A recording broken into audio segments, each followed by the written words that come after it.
Hey, what's going on? I'm Matt. Welcome to SaveState Podcast, episode 13. I am joined this week by some dude with a lot of hair. We're going to call him Lee from the Handheld Hoarder, Bob from Too Loud Tech, and our guest this week, Bob, Fred. No, I can't call you Fred. We got a Fred.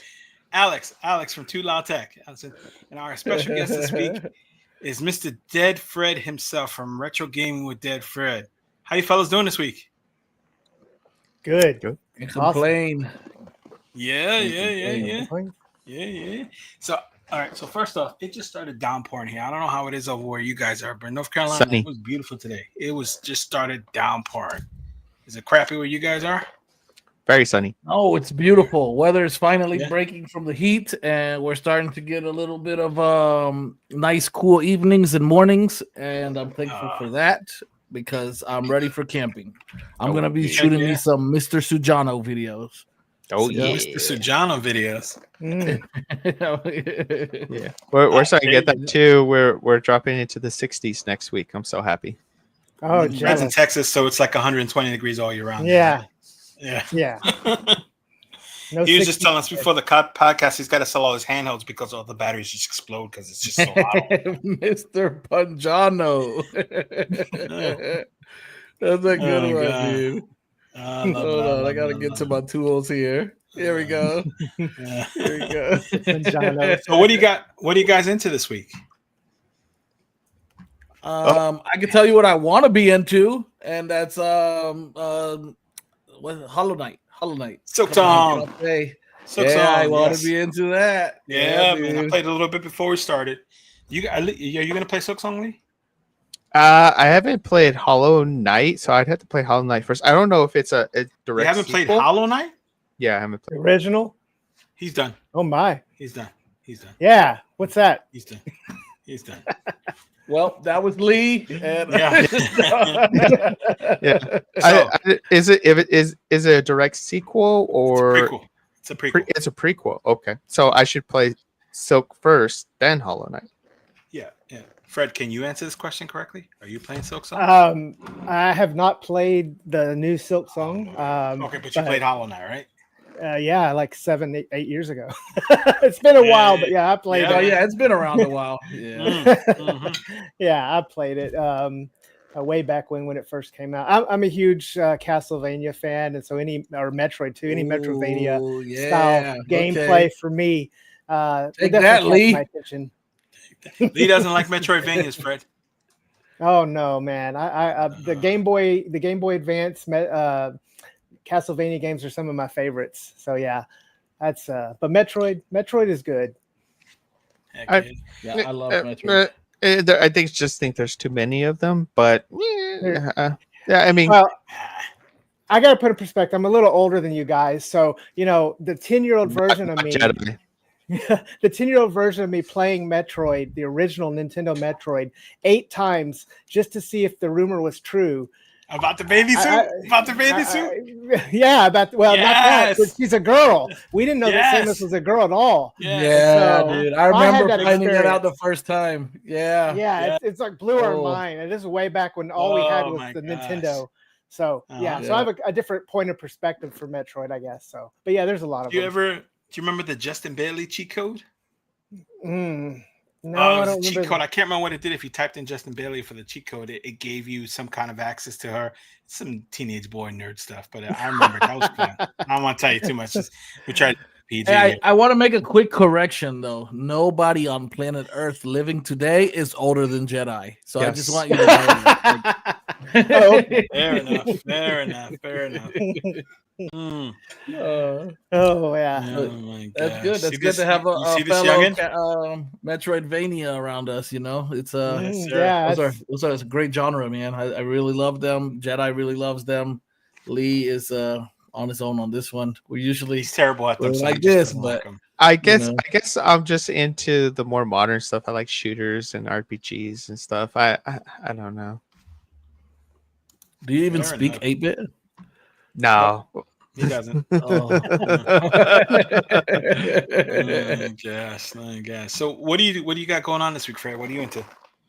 So, I'm just dropping my normal e-waste content. I dropped the video this morning, but I'm playing through a lot of PSP right now. I'm especially playing some Xbox Golf, playing the second one of those that came out on the PSP, just going through and trying to collect the characters and everything.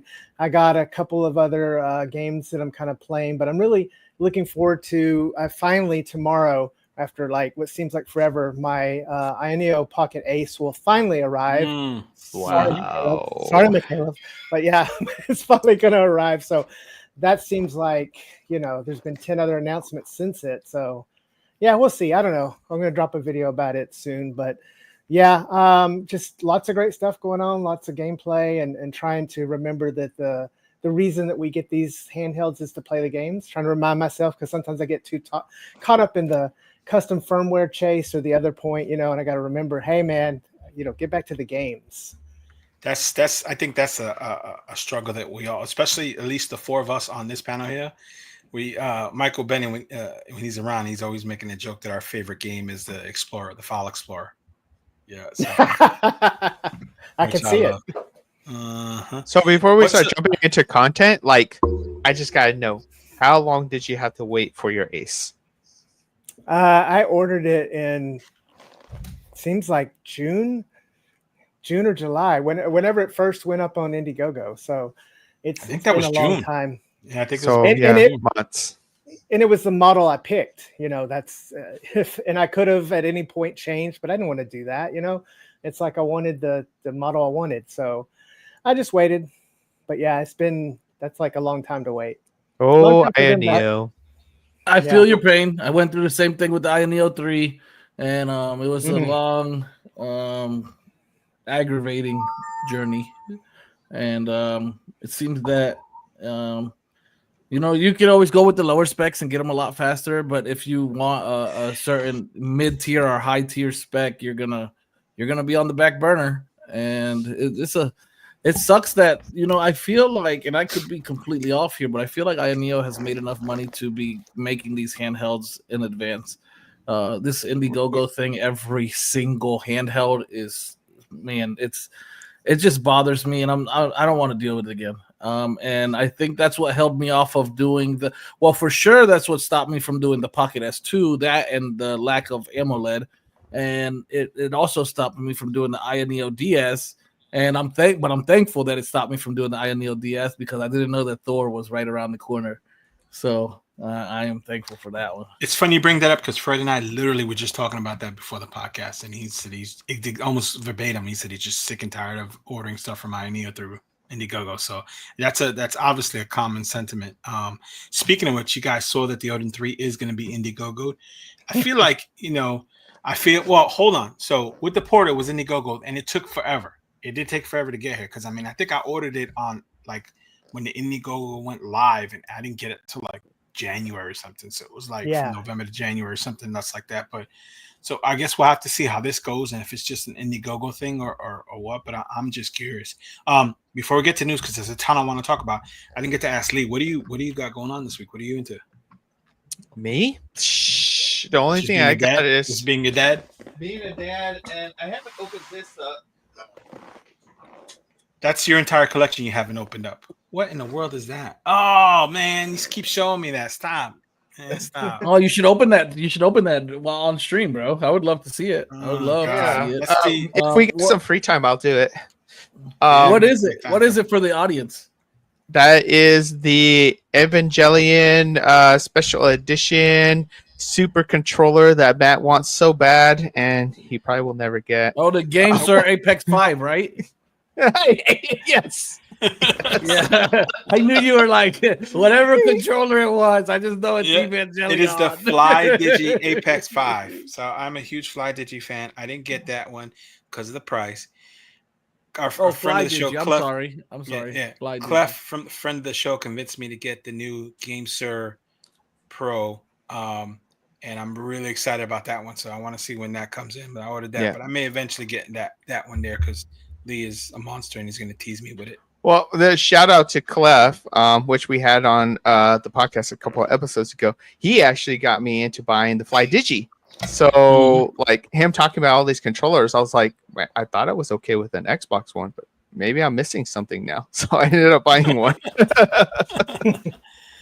Oh, that's awesome. That's awesome. News-wise, man. Okay, so let's jump right into this. So we mentioned Dude, about it's hype. It's pretty hype this week, actually, dude. Yeah. Oh my it gosh, is. I'm yes. excited. I'm excited. We were talking about just while we're talking about Indiegogo and some stuff. So so Odin 3 has put up their Indiegogo for the A1 has put up the Indiegogo for the Odin 3. Sign up, make sure so you get the email notification about it. They have not listed the prices yet, but this thing is insane looking, and I'm really excited about it. And let's take a look and see what it is. And apparently, all the pictures that give me a second here.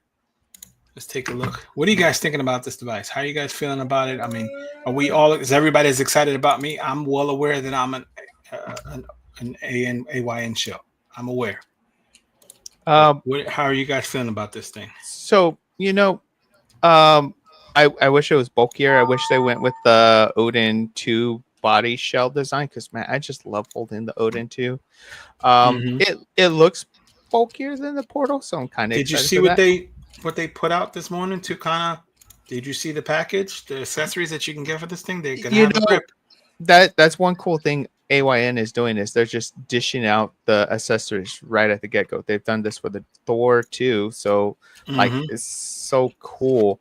The Indiegogo was interesting though. I think that they're really doing it is because they can't spit out the AMOLEDs fast enough. So I think they need some time between the two devices.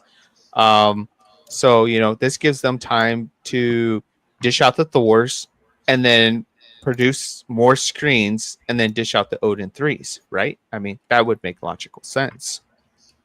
That would. Are you guys? Well, let me ask everybody here getting the Odin 3. I don't know if Fred's doing it now because he just said he wasn't. Look at his face. I don't think he's gonna do it. I want an Odin 3, but I don't know if I'm going to get one right away. I think, again, with the whole Indiegogo thing, although I did the Indiegogo for the Odin 2, and it came earlier than it was supposed to, and the Portal, of course, took a minute. So I haven't decided yet, but I'm definitely interested in trying out the handheld. I think there's a lot of things I'm curious about, the new Elite CPU in it. Also, the model they're calling Ultra. That's kind of interesting to me that they're bumping up to that spec. So, yeah, but I don't know if I might sit it out and wait until it's available in their store. I haven't decided yet. So it would just depend on early bird pricing, really. If they're gonna give me $10 off on early bird pricing, I just wait until it hits the store. Like $10 is cool and all, but to get rid of all the quirks and bugs and issues and not be a beta tester for their device and pay $10 extra more, sold. But like Defred was saying, the Elite, I'm on the fence. Like it's gonna be awesome for handheld Android games. Emulation, it's going to take a while for the community to develop something behind this. Let's see what happens. So we got a question really quick for Dead Fred, and it's Pun Live is asking, is Dead Fred a super retro dude, like Amiga fan? So I have started to play around with some of those typical 1980s computer sort of emulation, and there's a lot to kind of learn with the control aspects of it, the keyboard. So I've started to play some Amiga stuff, and there's some very interesting content there that I think I would like quite a bit. But I am not yet quite adept at using that. As a kid, I didn't have a computer, unfortunately, like that. I have a really good close friend that did, and he's just like natural for him. So, I want to learn. I want to learn how to navigate the Commodore and the Amigas and those sort of systems and kind of pick out some of the best hidden gems that are, long forgotten. So I personally can't speak on this stuff. As you guys know, I just turned 21 again for the 18th time last week. Heck yeah, old man. So I can't speak on the Amiga stuff. but I think it's cool. I think like hanging out with you know, I don't want to say older, seasoned gentlemen like Jedi. I'm gonna be kind to him today. Seasoned gentlemen like Jedi, and learning about some of the older games. Like what was that Pong type game you were telling me about? I think it was last week or the week before. It wasn't Pong. It was like it was the chopper, and like then you get a jet, and then like it was on Atari, I believe. Yeah, it was was it Choplifter? No, who was it? It wasn't me. It was somebody else was talking about it. Was it Choplifter that we were talking about on Atari 2600? What was that one, Fred, where you could just run around and shoot each other? No, it wasn't. You have a cloud through the map, and you're trying to shoot the other ship from we're just talking about the game. What game was that? Dude. It's Atari 2600 game where you play multiplayer. Talking about combat. Yes, it was combat. It was combat. Combat. Okay, yeah. Yeah, it was combat. It was combat. Yeah, you could be the tanks or the planes, and yeah. Like that one. That one kind of piqued my interest. I saw it. I liked the little audio to it, and I thought it was pretty cool. I was like, okay, I can kind of get jiggy with this, you know. So that one seemed cool, but I don't have too much experience in them. Those older games like that. Look at Fred's face. He's like, this damn young whippersnappers. You know, let me tell you the very first RPG, if you can call it that, and it really can't, but there's a game on the 2600 called Adventure. If you ever get bored enough to check it out. And that was like the first game that showed me it could be more than just hitting a ball back and forth. And I was like, oh, there's something to this. I was like 8 years old. And so, yeah, I'm a big RPG fan as well. And for the 2600, Adventure was one of those. There's a few games worth spending a few minutes with, but the Atari 2600 catalog is full of just bad stuff. It's rough. So for me, that game, that moment was Raiders of the Lost Ark. Remember Raiders of the Lost Ark on the 2600? Yes. Yes. It is. And don't think of Raiders of the Lost Ark like what you see today. You need to look up a video of it. It's the worst pixel. It's not. It's just Raiders of the Lost Ark in like a polka dot, you know? Like. Yeah. You're like, that's indie. That's indie, right? So, that's awesome. Pink dot with a brown dot. It's just Indiana Jones and his whip. So what? Let's talk. What about the colors of this thing? So I want to give a little talk on this. So, you know, for one, I am happy that they actually listened to the community and made a case that could fit with the grip on it, because that was one of my biggest drawbacks on the Odin Portal, is that I didn't like the idea of having to take the grips off, put it in the case. Because when I go around, man, I'm with a backpack. You know, I got a backpack and I throw my stuff in there, and I don't want to throw. So of course, you're gonna pull the grips off. You're gonna throw the portal in this case, and now you're gonna throw this silicone rubber type grip in there, and it's gonna get deformed and mushed around everywhere.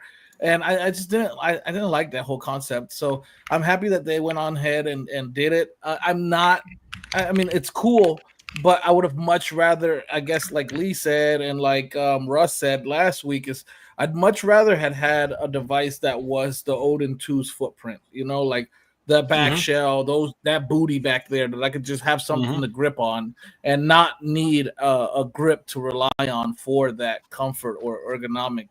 But you know, I can say that the grip on the Portal was comfortable, and it was it did add to it. So I mean, I never really took it off until I had to throw it in a case, and because I had to take it off to throw it in the case, it made me not want to take the device around very often. So for this one, I think that is cool. Also, I hear a lot of the community like talking about the Snapdragon 8 Elite, and I understand that thought process, right? But I also want to say, like, to me at least, right? Like, we already have devices with 8 Elites. There's already a solid lineup of devices to choose with that chipset. Sorry about that. To choose with that chipset, and it's nice to see something fresh. And the 8 Elite, their drivers started somewhere, right? Most of their drivers now are obsolete. You don't see people going back into the catalog of Snapdragon 8 Gen 2 drivers and grabbing a driver from last year. You know, like they're using the most current drivers.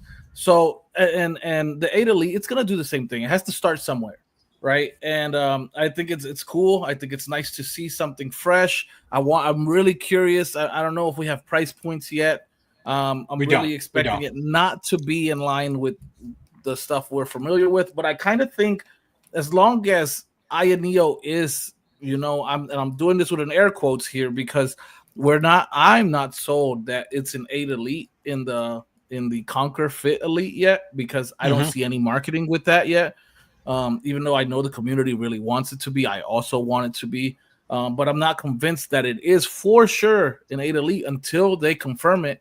But if they are confirming it and at $399 price point, that would kind of force AN to kind of meet that price point. So I would assume we would see like a base model Odin 3 for around $399, and we'd climb up from there, right? And we'd probably cross for that Ultra. We'd probably cross that $500 threshold, because it's quite a bit of RAM. I think the only we did momentarily. He should be back here. We got our friend Michael here. Hey Michael. So I'll just finish this quick. Fred out, Michael. Unbelievable. This super. No, you're muted. You're muted there, Michael. Muted. So a couple different things. So I have questions. I wanted to finish a quick thought. Okay, there. go ahead. I'm sorry. I did want to say, like, I think like the 24 gig model is going to be really good for like Winlator and doing that kind of stuff. If guys could figure out how to get Windows 11 to run natively on the 8 Elite, because I know like the Surface devices are using the I'm not sure if it's the 8 Elite or it's the X Elite, I believe is what it is. I think they're the X Elite. So, but if we can, and I think I believe you're correct, because that's what it feels. That feels appropriate. But if we could get Windows to run natively on there, that would be really cool. I would be down with that. Like having like because if you guys remember, I don't know if I said it during the show or if I was talking to you guys privately, talking about Dream Device. I said like something with an 8 Elite, something with a dual boot, something I could run Android and Windows on, and it's just a great machine, right? Like, so if we could get that kind of stuff, and I know the community loves the Odin devices, so I can only imagine what the future has for this. On top of that, look at what Rocknix has done with the whole Odin lineup, and having a more powerful chip in there to be able to run that Xbox emulator or that PS3 emulator, like that's gonna be really good, dude. So that's my thought on it. I think it's really, really cool. I think that right now we're kind of, as a community, we're kind of on the fence just because we're not familiar with using that chip. But I think as time goes on and the community starts to support it and it grows, I think that we'll see the benefits of it.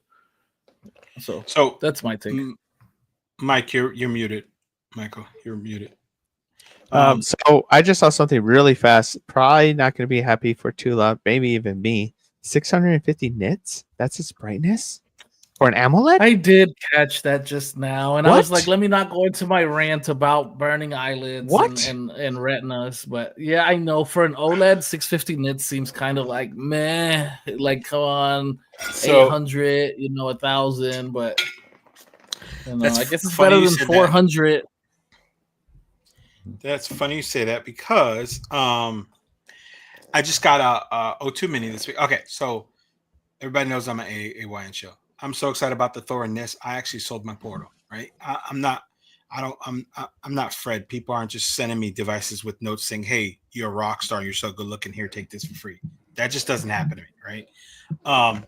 So I just finally got O2 Mini because Too Loud and Lee had just been going on and on about you need O2 Mini. So I was on my lunch break today. I pulled it out and I said, "Man, I haven't turned the brightness on this thing." I was sitting in a relatively dark office. I turned the brightness up on that thing. And I know we're not at the 30-minute mark yet, but I have no other way to describe it. Holy shit, is that screen bright on that thing? I was like, good God, I had to like turn it down and blinded me. So it's funny you said that with the 650 nits. So for me, every single A1 that I've purchased has been a Pro. And I said, I'm going to get the Max on this one. And then they announced this Ultra thing. And I'm like, I don't do a lot of Winlator. Like, I have this, this really cool gaming PC and stuff like that. And I would probably stream. But like, I'm kind of sitting here like, I kind of want the Ultra now. But I don't know if I really, is it really would be ridiculous of me to get it? I guess it really depends on the price point too. You know what I mean? It'd be ridiculous. Price point and also utility. Again, could you name one game, even one, that you could play on the Ultra that you can't play on the Max? Because what I kind of like about this device is that it's future-proof theoretically. But the future moves forward, right? There's going to be another chip, another efficiency thing, another thing. Like the thing which I loved about the Odin 2 at the time is that the 8 Gen 2 was actually really well supported by the community at the time of its release. We didn't have these compatibility issues, right? Whereas with the Ultra, or the Elite, it is poised to be the next generation chip, and it feels like a next generation leap in terms of the platform. It's not a half step, right? It does feel a little bit more real, but it's going to be potentially launching with those compatibility issues. Heck yeah, pun. I love that. Yep. Yeah. So, but I was gonna say read it out loud for listeners only. They need to make a Hypestix compatible case too. The hardest thing with my Odin 2 Mini is swapping the sticks to put it away. And and for those who don't know, Hypestix sells Hypestix on Etsy. They're phenomenal. I love them. They're an exceptional product. $10. Check out how that makes it glow. Yeah, incredible sticks, different sizes, different shapes, different textures, and they're $10. I mean, you can't beat it. You really can't. No. But on this RAM thing, for most people, 12 to 16 gigs can be plenty. Especially for emulation. Most Android games will run on that format also, like almost all of them actually. 24 gigs is definitely gonna be for the tinker of Winulator, like Too Loud said. So I completely agree with him there. The only way I see the Ultra being beneficial. You just said Winulator, like Too Loud says huge. Say it again. Winulator. Say Mario. Mario. Come on, say Mario. It's Mario. There you go. He says his Fred, say Mario. Fred, say Mario, Fred. See, I told you. You're muted, bro. You're muted. I'm pretty sure he's from Texas. He's not going to say it like you. But the only way I see. Wait. Oh no, I'm sorry, Lee. I have to. Hold on. Try to fix it. No, I just have to because look, he said he's from Texas. That dude's wearing a New York hat. I don't care where he's from. That's a New York hat if I've ever seen one. So I say Mario, Fred. We lost you, bro. Muted. We got no audio. Yeah, I agree with you, Fred. If Windows becomes a thing on these Android devices, 24 gigs would be extremely beneficial for virtual memory and RAM caching. Absolutely. Being able to dump into the RAM. On Android side, the only way I can see 24 being effective is if they make some type of software where we can allocate more RAM to the GPU. Like that would be the only thing that would make sense. Is it possible? Probably not. Will it ever happen? Maybe. I'm curious to see what happens there. I want the future to come before we order this device because it's a future-proof device. But let's see that compatibility to the point where you actually take advantage of this extra. Yeah. I mean, if you get it for Android, awesome. Like you can play all the Android games, all of them. If you can spoof it correctly. Everything. Yeah. I mean, Odin's you don't really have to. We haven't really had that issue with having Neo mainly. I and Neo totally, but for the Odins, we really haven't faced that. I mean, there was one time I spoke about it last night with the guys where I got my Odin 2, and for some weird reason, like the Play Store wasn't certified. But it wasn't difficult. I just had to go into the settings, grab my Play Store ID, and then take it over to the website. And it went right through within like 10 minutes. So that was reasonably easy. No other Odin device have I ever had to do that on. And I don't really see much people. When somebody, like I remember when the Odin 2s were the prominent one, and Warzone came out for mobile. And people were complaining about not being able to play Warzone. The AN team got on that so quick and got that straightened out. It was like within a week's time, we had an update and we were able to play Warzone natively with our full control support. And so I have a lot more confidence in AN than I do INEO when it comes to software implementation. Well said. All right, now say Mario, Fred. Mario. See, Super Mario. He did not say what you said, dude. That's the same. He said the exact same thing I said. You guys are Mario. Let's look at these colors. So according to the AN Discord, they did a community vote and they're going to put blue. So we're not doing purple this time. Yes. Yep, The transparent blue. Bye purple. I was gonna get black because I've never had a black OLED device, but God, that blue looks so good, man. You have to get the blue and then get the white buttons. Always looks so good. So here's my thing though. What I didn't like about the Thor is the grip only comes in black or transparent. They only show the black grip on that accessory page. So I'm like, if it's gonna be a black grip, I think that's gonna ruin the blue, and I'm gonna do the black one. I know Too Loud's all in on the black because he wants the screen does melt into it. So, and I know that sounds silly, but that's how my brain operates. And to his point, this case over here that's got the grip that fits with the grip in it, that's a huge plus. Because I was so mad when I got the Porter and it didn't fit in there. So I'm excited about that. So one thing, I just want to say, like, it's funny that you were so concerned with the grip color on the Thor because, like, you're a 3D print guy. Like, so it's like most devices don't come with grips, and it doesn't stop you from. I know what you're talking about. Making your own grip. You even color match them with your color palette wall of filament that you have there. 3D printed grips are awesome, but the ones directly from the manufacturer just have different materials. They're more rubberized. Like they've got more like a texture. You can do I know you're new to it, but that spool holder on the back of your printer, go get your roll of TPU and you can make some gangster prints on the back, some gangster grips on that thing. I don't want to hear about your TP. So, Fred, are you getting one of these? And what color are you getting? For the Odins. So I like the blue. I voted for blue. Purple. I like purple, but man, I guess I'm bored with purple. Because like someone said, the white and blue is just a chef's kiss like color combination. And my Odin 2 was the blue one, so I'm glad that the blue won out for it. And I think that I would stick with the 12 gig model. I don't, it makes me wonder, since they're working so closely with Qualcomm, do they know something about a future version of Windows on ARM or something and they want to do it? Because the original Odin 1 that had the Snapdragon 845, you could get Windows running on that thing. So it makes me wonder if that's why the Ultra has been announced, for people, enthusiasts that want to in the future be able to use a full Windows on ARM sort of setup. So I don't know. It's kind of hard to know. But I don't think for most people getting that right off the bat is really going to be worth it, but the fact that they're making it means it'll be there available later if that does happen. It's also going to be the ARM version of Windows, which is in theory potentially more compatible if you put it in more compatible mode, but it's also likely to be very slow because you're not going to get the GPU. Let's go. Hey, yeah, I have a really quick, guys. I'm sorry. I've been waiting for this for so long. I've been begging Pun from Hypesticks to make some Legion Go, some Ally, all of the x86 devices that have removable joysticks, to make some Hypesticks for them. And he was going through the building and trying to find a solution for the skirts. And he just announced here, he says his buddy did design some new Hypestick skirts for all the devices like the Legion Go and such coming soon. So super hyped for that, dude. Legion, let's go.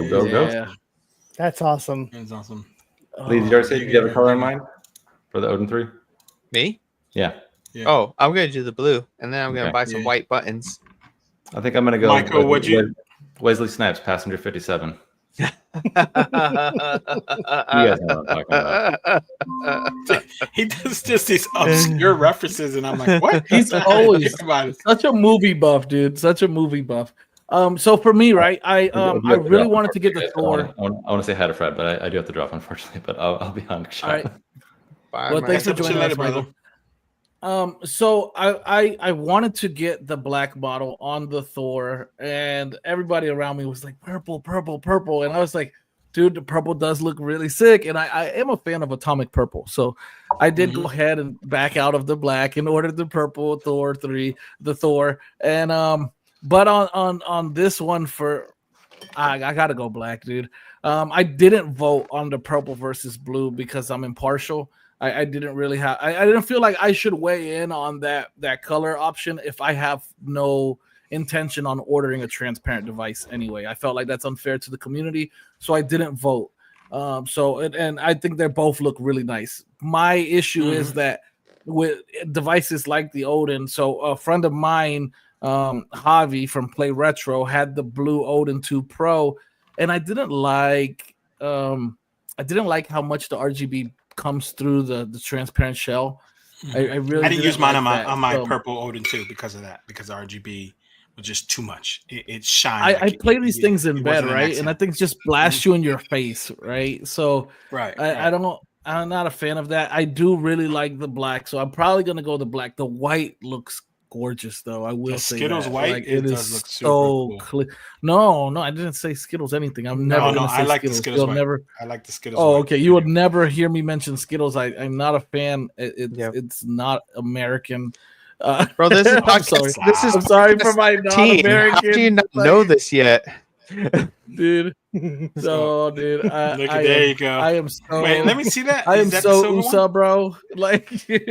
Okay, so I have the chocolate, and I'm okay. gonna do the button swap on my next video too, because I love it. So I'm torn, man. I thought the blue and the Odin 2 was gorgeous. I had the purple, and I pretty much get everything in purple. But you guys have, Tulad has me convinced, and Tulad and Javi have me thinking about how just I keep going back to the screen just melts into the black device, and I'm kind of. The other thing too is I know he's gonna give me a hard time about it, but if the grips only come in black and white, then that's easy. That's easy for me. I'm gonna get the black one. It's gonna drive me nuts about that. And excuse me. But yeah, I'm excited for it either way. I can't wait. But You could buy I two. will Buy say, a like- black and a blue, Mhm. and then just put the blue Yeah. back on it. So I will say, like, I got the Ion Neo 3 in black, and I got the OLED model, of course, and I don't regret it at all. Like Yeah. zero do I regret it. It is so gorgeous when there are scenes that have a lot of black. It like Matt says, it literally just melts into the frame of the device, and I can't get over that. Like it just looks so good. So I'm gonna go black all day. The other colors are beautiful. You can't really go wrong. Like they chose a really good selection of I colors agree. here, and so I just wish I they'd would- bring out I would. more colors. I was gonna actually. That's what I was gonna say. I would like for them to kind of step out of, because yes, they choose awesome colors all the time, but I would love for them to step out of the just transparent purples and blues. Like, can we get like an emerald green? Yeah. Can we get like something a like that. sapphire red? Even like a pink transparent shell or something like that. Like that would be cool. Like just some other colors Yes. sometime would be really cool. A neon green, Yes. yeah. Like let's jazz it up some, So Yeah, I feel mean, like and it everyone doesn't- copies the same color options. It's just blah. Well, the Odin 2 had the best selection. They had that slate gray one with the SNES color was so good, man. I'm SNES all day. Yeah. Yeah, man. So we're talking Wood about boy the it. purple. So funny thing, when Tula was talking about everybody's going on about the purple Thors. So that was Clef was hyping us up. Yeah, we should all get the purple Thors. And then that freaking jerk ordered the white one. I was Rainbow. Like, yeah, rainbow. he did. Yeah, He's he like, did. oh yeah, we're getting the purple. Then he ordered the rainbow. I was like, you jerk. Did you order a Thor, Fred? Yeah. I did. Yes, I went purple on Thor. Yeah, I was Ah, part of nice. the, I was part of the purple. Clef hype Yeah. machine got me. Yeah, man, it's funny stuff. So let's move I think it'd be cool to on have a here. purple Thor and then a blue Odin 3. I think My gosh. that'll be a nice pair. So I So just want to mention, I keep looking over to the side, and I know maybe somebody out there is wondering why I keep venturing off, but I have my ROG laptop next to me, and I was trying to. I forgot that I completely nuked this thing, so it's completely fresh, and I was trying to set it so that I could get it going and join into the chat and play some Silk Song while we're chatting here Oh my on gosh. stream. So, but I think I should just give up at this point because I'm setting up a whole That's brand funny. new computer again. So, That's funny. So not to be outdone, Ian Neal's been talking about this Cold R series, which is their budget series, right? And we're all kind of wondering what it is, and they just in kind of a blurb thing. They put it out there. Super cool. So they're doing the Pocket Air Mini, right? Remember the Pocket Air from a couple of years ago? I'm sure Lee has one. Fred, you still have one of those? I currently do not. I did get it again this year and played around with it, did an updated video. It's still a great handheld. The Dimensity 1200 still holds up pretty well for it, but I don't currently have one, but this new form factor looks intriguing to me once we find out what CPU's in it. Yeah, I'm curious what they're going to do. So they touted it as, being 4x3, which is widely considered to be the best aspect ratio for emulation in gaming. I was gonna say, bro, we can't talk about best ass on stream. The So aspect ratio. They said it's on a smaller size, got a brand new screen that's not been used in any other device. So I was thinking about it. This is a budget screen, so it doesn't make sense. But has Neo put out a 4x3 that's OLED? No. Excuse me. Don't think so. No. Yeah, closest thing I think is the DMG, right? Oh wait, that's not 4x3, but it is It's OLED. 27 by 31. Yeah. Is there a 4x3 on the market that's OLED? Hmm. I don't think so, right? I don't think so. It's got to be in your closet. Go. I'm sure you have. Yeah, probably a Chinese engineered one in metal, but it's not going to be like widely purchasable. No.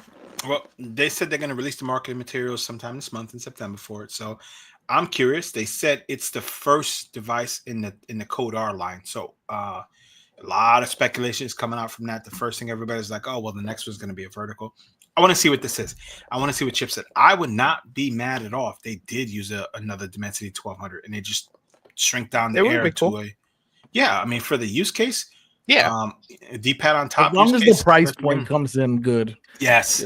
Yes. Because you got to remember that's the with chip. You can't charge the same thing you charged the last time.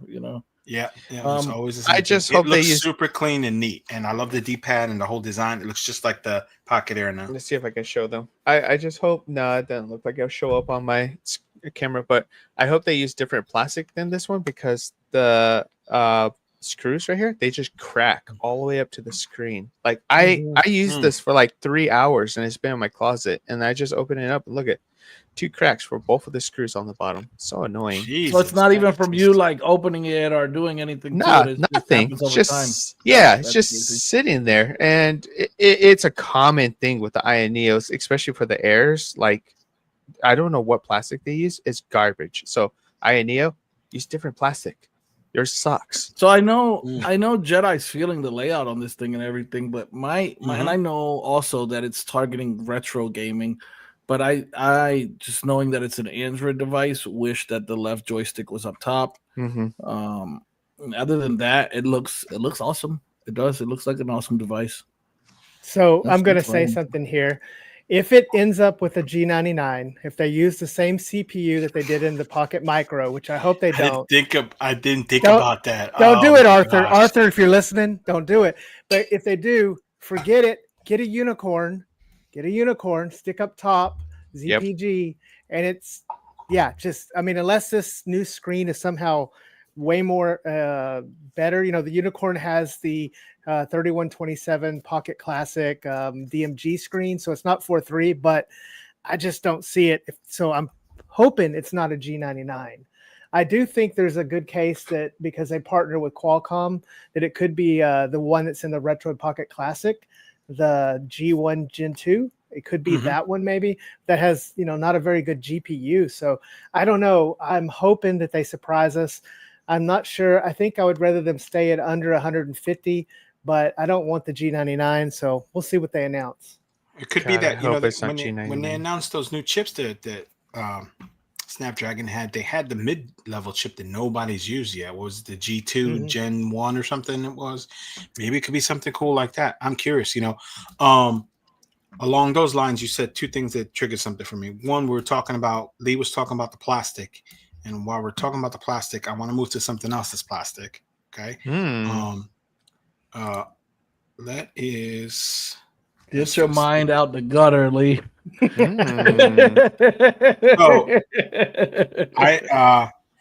Everybody's putting stuff out. So Anbernic popped the video out yesterday morning or this morning, and let's take a quick look. We're going to play their nice country music and everything. So let's take a look. Yeah, I don't know why they do They're that. so funny with that, dude. Well, it's because they know Fred likes it.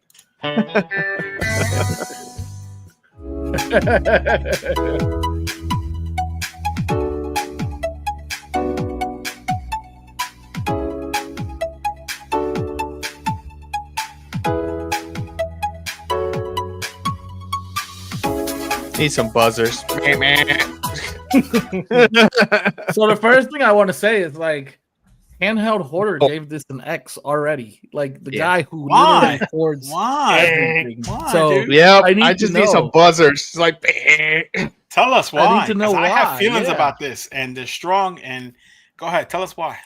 Man, dude, like, give me something new, man. Like, okay, I see Retroid here. I see Miyoo. I see AYN. These companies are supposed to be making different stuff. Stop copying each other. The glass front. Like, did you see the butt? The butt looked like the Retro 3, like the Pocket 3. It looks exactly the same from behind. Like, stop. My first question is, I want to highlight what Corruption Gaming saying, because I thought the same thing. I'm like, why wasn't this the 477? Right, so this is the 476H. Literally my first thought too. Yeah, 476H. So 4.7-inch screen, which is the same one that they've used in the last couple devices, and the 6, I'm assuming denotes Gen 6, which might be a T820, and I'm okay with that if it is that, because it's going to give us price and it's retro gaming. The what's the chipset in the new one? The 8300? No, wait, Dimensity 8300. Yeah, it's a little bit overkill for what the 477 is. I like the 477. Tunal and I were talking about this. I like the 477, but that thing is not pocketable. It weighs a ton. And being a metal handheld, why does it have inline shoulders instead of stack shoulders? And why did they put stack shoulders on this guy and not on that guy? Like Anbernic always does some crazy stuff like that. You know, this and is I don't conspiracy theory we always talk about, right? They have to screw up one thing. Always. Why? Like, and I thought, man, so when the 477 came out, I said, okay, these inline shoulders, they're not, I don't hate them, but they're not like, they're not awful. But now that the lesser device is coming out, now I hate them because the lesser device has stacked shoulders. And I don't know. And to Lee's point, I think these are awesome. And don't get me wrong, I'm gonna buy one, but I'm not a huge fan of the all glass front. I'm not a huge fan of all glass front at all. I'm just not, and it just, I don't know. Some of it is cool, but on like to Lee's point, why do we need all glass front on potentially a budget device? And also, these sticks that are on here, these are the same ones I use on 477. I love them. They're great sticks. Even better with hype sticks on them, because they have the hype sticks that have the texture like a design like that, but with the nub around them. I'm excited about this one. But to Lee's point, there's some stuff on it that's Anbernic's curse or whatever they want to call it. I don't know. How do you guys feel about this one? Nah. Pass, guys. Pass. Just pass. This has no space. For me, I think depending on price, dude. I think it depends on the price and what it has as far as specs. I think it's a cool looking device for sure. But I'm a little bit biased. I like the whole like Nintendo Switch Lite vibe. Retroid Pocket 4 vibe. Like I like this form factor. So again, I'm gonna say the same thing I said on the last device. I wish the joystick was up top on the left side. I really I wish the joystick was up top on both sides. But I know I'm in a league of my own when I say things like that. So I don't know. I think for like it being a 4x3 screen in the use case scenario, I think the D-pad should be on top on this one. Like for me, I'm not really doing anything. I'm going to do some, I may do a little bit of PS2, but I'm mostly going to be GameCube and stuff. I don't know. I don't find the ergonomics on a 477M bad at all. So maybe, I'm assuming it'll be the same. But I mean, and everybody's got the preference, right? I mean, we know you got bad taste in beans and stuff, so. Hold on, my boy. Shots fired. Pinto bands, all black bands, all black bands. Pinto bands, all black bands, all black bands. Man, so we made that, and I just made that, and I did it again because that video cut in, and then while the music's playing, I look down and Fred is dancing. Why did I put a video on that? I want to see Fred dancing on camera, man. Yeah. Which is it, Fred? Pintos or black beans? Oh man, both. But if you force me to pick one, my doctor's going to tell me black beans, but my heart's going to go with Pinto. I was going to say black beans. I love it. Did you mean that, Fred, or did you not have my hand on the remove button? I meant it. Yeah, that's my dude. Hey, so I have a question. I have a question not related to the bean question because you already lost all credibility with me, Fred. So this question is actually for the audience, the viewers.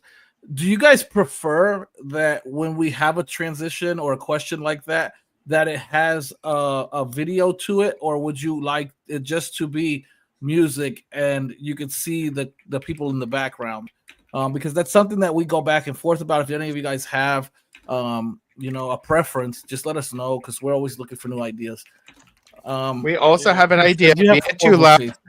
Me and Too Loud have this idea. Every time someone comes on and says black beans, we have a bucket above Jedi and it just dumps black beans on him. Yeah, like Nickelodeon slime, dude. Like that. Oh god, that's funny. That's funny. Except that there's no black beans in my house, so we can mail them. Yeah, we surely could. I'd mail you so much it wouldn't even be funny, dude. You'll be tired of carrying them, and your postal carrier will hate you. Oh my gosh! Cyber. You know, for Texans, Cyber, you're a real one, Cyber. Yeah, that's what I was gonna say. For you guys having a bunch of Tex-Mex, I'm surprised you went Pinto. Well, let me tell you, the real bean discussion in Texas is not that; it's whether you put beans in your chili or not. That's the real. You guys put beans in your chili? Yeah. Get out of here.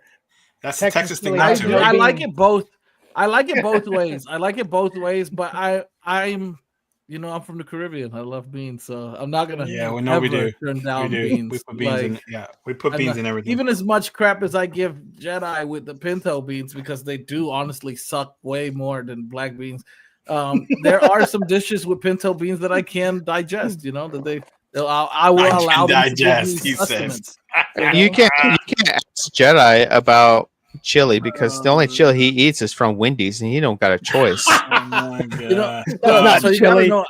I was in the army, so when I look at pinto beans, I just think to myself like it all goes in the tank anyway, dude. Like, oh my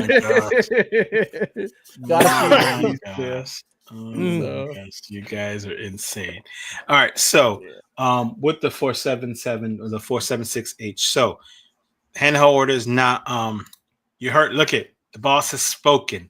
That is Too Loud's wife. So the boss has spoken. If I cook them, you're eating them. But Too Loud, like you were telling Too Loud, there ain't no black beans in your house. I doubt there's any pinto beans in his house. So it's probably always getting black beans. Actually, look, so my wife, she might say some stuff like that, but she knows our house, our pantry is full of black beans and black-eyed peas. So, oh my gosh. So we know Lee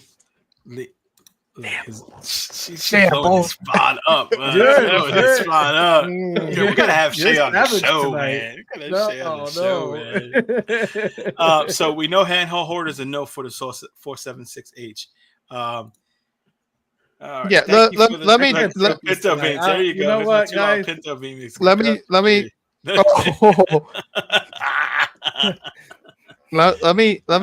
defend. Thank you, corruption. Let me defend that point, right? So, like, if it comes in cheap, yeah, by all means, guys, buy it. Like, it'll be nice if it's got a good chip. Like, if they come in with a G99, who cares? There's so many of them now. Oh man, dude, just give up. Like you were saying, Jedi, the glass. I think it's gonna raise the price, and we already know Anbernic is just crazy high right now, like crazy high for what they're dishing out. The 557 was a rough one. I paid the price for the 477M because I had to have it, and I loved it. I do like it, but I don't like to carry stuff in my pocket, and that boy is heavy. You carry everything in your pocket, Fred? No. No. Because that boy is heavy, man. I use a sling bag, a ginky sling bag. Oh yeah. My last point that I'm gonna make right here, and you guys can say whatever.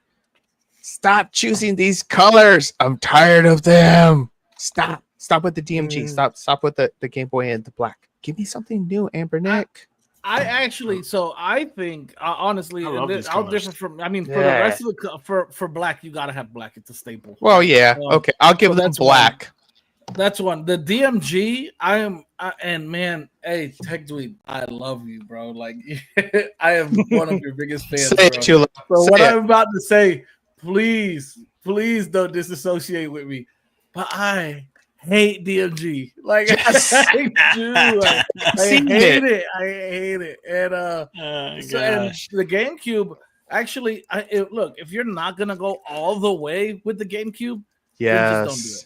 Like, give it the yellow joystick, or don't do it at all. I don't want to half-ass. Just put the GameCube buttons in it, not Skittles. Yeah, like I like the GameCube colorway. I think that Retroid really knocked it out the park with that. Like, honestly, I really think that they knocked it out of the park. They did a great job. And they really did. Yeah, so I don't mind that one, but I would have liked to see, and that's why I know that this is a budget. But we know what Anbernic does, right? If this device does well and it takes off, they will add colors to the lineup. You know, and we'll see an 8700 variant of it at some crazy stuff. So yeah.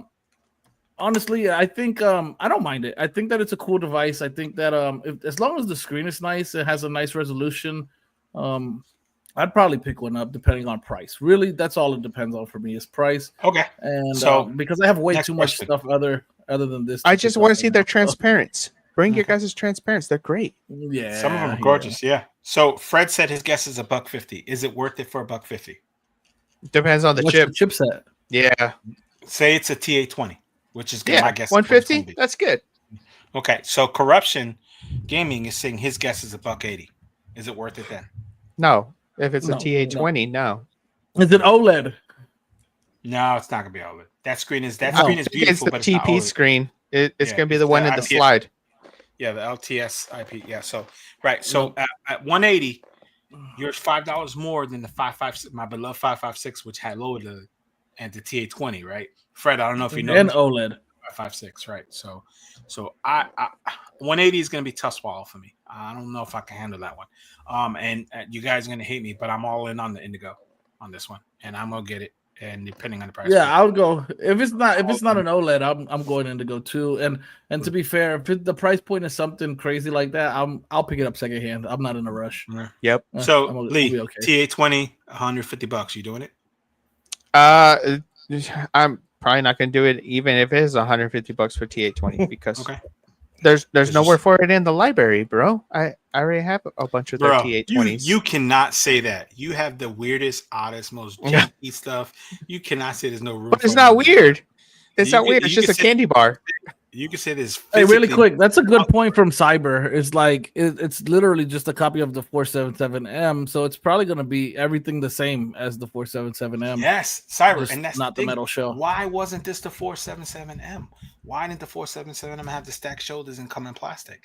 Oh, it'd be so good because my only issue. Then there wouldn't be an M though. To be fair, 4778. Sorry, the 47. My only issues with the 477 is how heavy it is and the inline shoulders. You know, I'm thankful for the metal. I'm not upset about the metal. I think that I think they're really cool. I know there's a lot of collectors out there that really dig getting metal handhelds. You know, and let's be fair, like we're as much as I say it all the time, we always talk about pocketing these things, and we pocket the same ones all the time. We're not pocketing these bigger devices. Wait, you know, these so I'm sorry, Too Loud. Was it you, Too Loud, that was telling me the coding that Anbernic uses, the RG476? So it's like it's a 4.7 screen, right? And it's their 6th generation chip. So that's the 820, right? Because the 556 is the 820. Yeah, that's what I was just saying about 5 minutes ago, Space Cadet. But yeah. Oh, so it was Jedi. I probably just couldn't hear him. Yeah, that's fine. You ignore me. Fred, are you getting this one at 150? At 150, I think it would be worth it. With the T820, at 180, I just don't see the market for it. I do think it's interesting. It's funny because I am a metalhead. I like metal handhelds, so the metal one came first. So for me, if I wasn't doing reviews or I wasn't part of content creation, I don't think I would probably spring for this. I would just be happy with the 477M. So good question, good segue to talk about something about you, because I watched your 477M video and you did a quick flash of your metals. How many metal handhelds do you have, dude? So I currently have about 28, around 28 metal handhelds. Long story short, way back when Google put out a phone called the Nexus 6P. Oh, I used to love the Nexus lineup. It had a metal back. It was a metal phone. And when the Pixel came out and they went to plastic and glass and all this, I just didn't, I don't know. I really liked, from that point, I really liked metal. And, when I first got into this hobby, the very first handheld that I got, realizing that this hobby was actually good and not the stuff I was experiencing years before, was I got the Miyoo Mini. Was the very first handheld I got way back in like 2021 or something. And then I saw over in China that they had put a metal shell on it, that had made a metal version of it, like a one-off or whatever. And I was like, man, yeah, these handhelds would be great if they came in metal. And then I discovered that Anbernic had already done that with their 351 lineup. They'd had a metal one. So that just kind of got me on that journey. My reasons for liking metal are twofold. They're collectible nature of them. I do think they're going to last and be preserved better. And number two, something about the weight and feel of them. For me, the fact that they weigh more actually is a positive. I don't know what it is. I just guess it feels just more solid. It's kind of like getting in one of those really old muscle cars from the 70s. It's different. It just feels different. And I just like it. So I've said this a lot in my videos, actually, is that, like, I don't know why, but I relate density with quality. And I know it's just a brain thing, but I always have done that. Like I pick up a product and it's dense. I'm like, oh, this is well made, right? Like the Odin Mini, or even like, it's not super dense, but the brick, like I was surprised on how heavy the brick was. And I pick up a metal handheld, and yeah, dude, look at that. Gorgeous, like that pink. Gorgeous handheld. Yeah, that pink is beautiful. Long story short, I canceled mine. They had mine in like some limbo, and literally, I think it was 2 months or something, 2.5 months. You and I ordered them at the same time. It was like June 18th or something. It was like the day after they announced them. We ordered them, and then I got mine last week finally. Yeah, damn. I was like, no, I'm tired of waiting. I canceled mine last week when you got yours. I was like, you know what? I'm not getting any. I'm not having got an update. It still says unfulfilled. This is not even really their site that I'm ordering it from, which at the time I ordered it, I thought it was, direct from them. And I was just like, you know what? It's okay. It'll be okay. I'll be all right. I'll pick one up secondhand at some point. So, but I like metal handhelds. I think they're cool. I was really like this for a long time. Like, God, I hope Anbernic continues to make metals. Please, fingers crossed, because I think they're awesome. I think it's really cool to have them. Will I have only metal handhelds? No, of course not. But would I like to have some metal handhelds in my collection? Absolutely. Absolutely. I love the pixels, and part of what makes the pixels. Look at that dude. Man, Fred, I called dibs on that, dude. Like, I called dibs on that right now here today. Yeah, I had. I tried so hard to get that in the beginning. I know Lee also ordered that thing like 7 times and never received it. Well, actually, that brings us into something that we wanted to ask you about. Is that so? We know that you're always on the bleeding edge of getting like very obscure handhelds. So where are you? If you don't mind sharing with the class, where are you ordering these things from? Because it's not AliExpress. It's like anything in life. It's who you know, right? And so for example, for this handheld, once you really get into this community and you start learning about the people over in China who are actually, involved in creating these, so I learned about Lao Zhang. I learned about him being the one that was behind the game Kitty and ZPG games. And I contacted him directly on Discord. That's one of the great things about Discord. And so, having that line of communication with him, I was able to get Rex from Retro CN to procure this for all the colors for me. So for me, having somebody over there in China that's, I talked to and I've developed a relationship with, and been able to do that. Has been a lot of it, but some of it has been using a site called Superbuy. Now, I have a video out that I put about 1.5 years ago on how to do it. Superbuy is a business that will purchase for you within China products, store it for you in China, and then you can have it shipped to yourself. And it's, products that you normally wouldn't be able to access. Much like we have eBay, there is a huge secondhand market in China called Jianu. I'm probably not saying all this right, but I found that. I started perusing it. I started seeing all the really cool mods that people were doing over there. And I just put the two together. I had Superbuy help buy on that market for me and then ship it to me. And yes, that was a pretty penny to do this stuff, but I was able to acquire like the unicorn here. I have a custom metal pink and silver unicorn here that I got. Sick, man. Just fire. I love it. And one of the first ones, I didn't bring it with me. Some of my prized possessions, I have something called a snow cake. And a snow cake is, Leo Zhang took the LG Wing and he put that bottom screen that we all know now, but this was like 4 years ago. He put it into a custom shell. He worked with a metal fabricator over there. He goes by name Mr. Ozone. And they worked together to make what essentially looks a lot like the unicorn, but it's the LG Wing. And that was when I just sort of fell in love with it. The other reason that I really like metal is that you can do laser etching. And some of these handhelds have some beautiful, like leather. Again, those are locked up in my special place. So I didn't bring any of those with me. But there's just a lot of customization going on there. We have Boxy Pixel over here in the US. Chromatic and Mod Retro's bringing some metal here. But there's just not.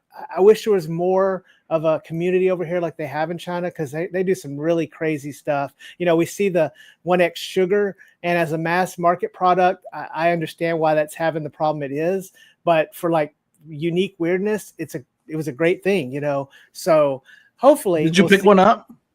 No, I passed on it. Again, I think it was too much of a unique for me. Plus the fact that I became aware of the Deep coming and the Thor. It was just like it didn't really serve a purpose for what I needed. But if it had not been a mass market product, as a collector, I probably would have wanted it for that reason. So I may get one. Really quick, Dead Fred, give me one moment here.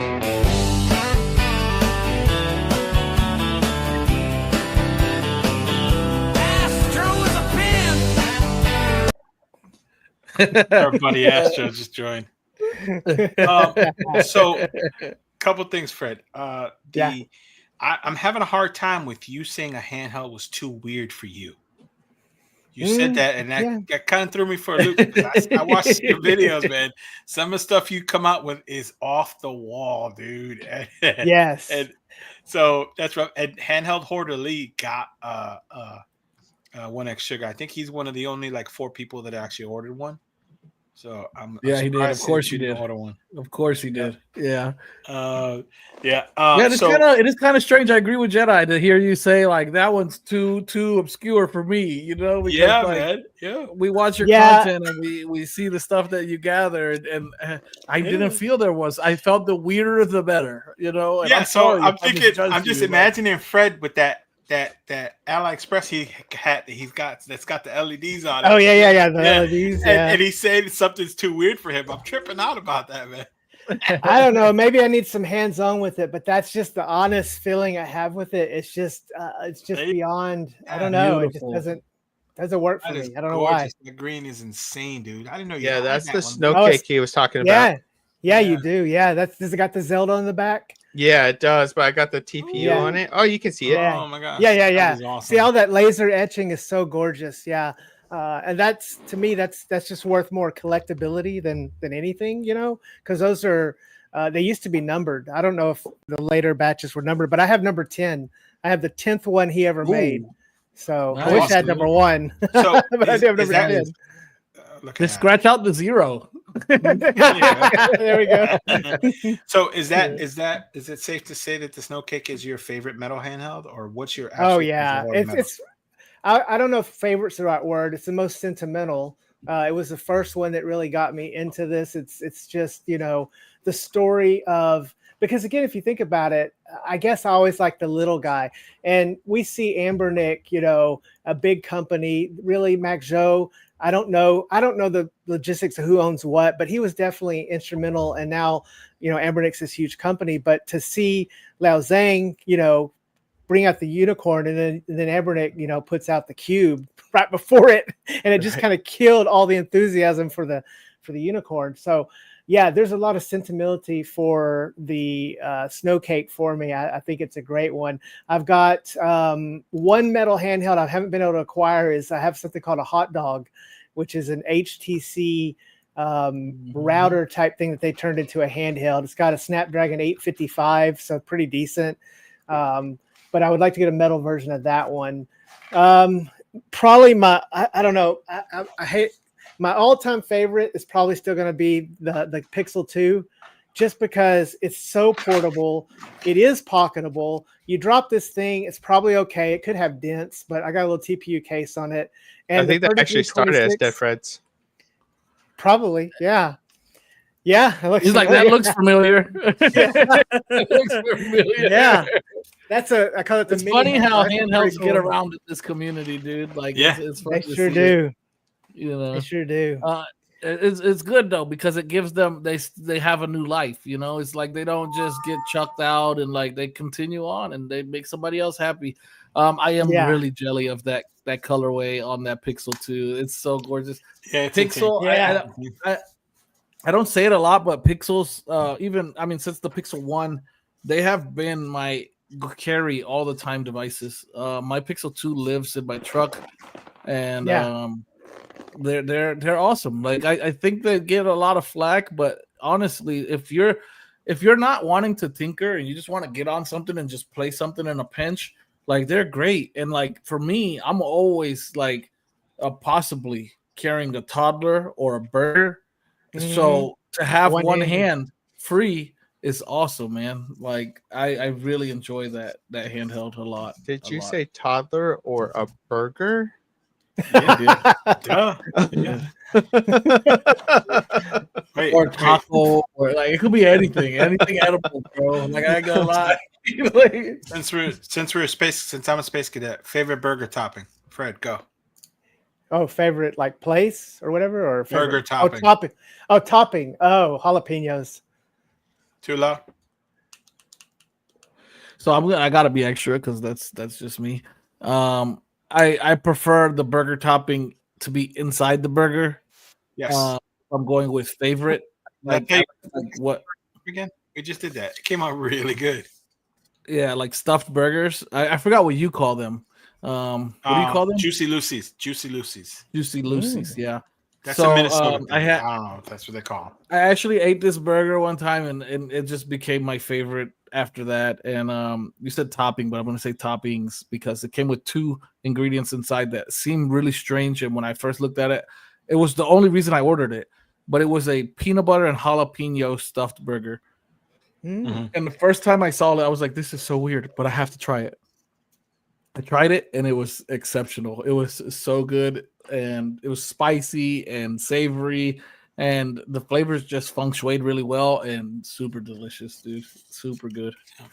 Lee, we know your answer. It's going to be bitterness and anger. We know that's what you're putting in burgers. No, he's a hippie, so it's probably going to be like soybeans or like tofu. It would really depend on the burger, but I think every burger is better with bacon. Yeah, throw bacon on any burger and it just gets better. I can't agree. I'm sorry. You got surprised. He doesn't eat bacon. So the ones the stuffed burgers that we made this weekend, we put some chopped up, so we sauteed some jalapenos and some onions and all kinds of like 2 different types of cheese in the burgers, and they were freaking amazing. So I don't know what it is, but like homemade burgers are like, man, that's top tier stuff right there, dude. I really love. And we our boy Dead Fred's having a little technical difficulty, so we're gonna carry on here for a moment. Get him back. Dude, I love burgers. Like they're delicious. They are good. You cannot go wrong with a homemade burger. Like they're just so good. You can do so many ways to dress them up.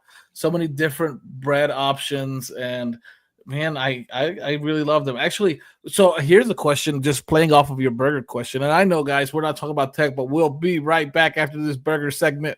What is your most obscure burger that you've ever eaten? I had a bison burger at some place in Georgia one time, and or I ordered a bison burger at some place in Georgia one time, and they got the order wrong, and I got an ostrich burger instead. And I'm a fat guy, so I mean, we're at hour and 15 minutes. I ate the shit. You didn't even know. Yeah, you were like, I'm like, this tastes funny. That This was is bison taste.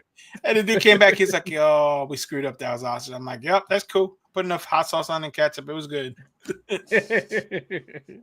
And Lee, you? I don't know about the weirdest, but it'd probably be a Wagyu burger. Oh, a Wagyu burger? Yeah, I mean, in terms of price, I guess it's crazy. That's just fancy. That's just bougie. Yeah.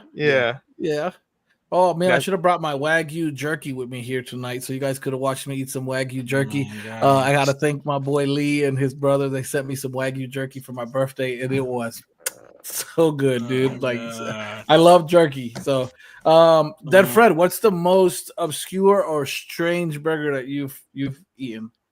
I went to a barbecue one time, some friend of a friend, and he literally served meat and bread.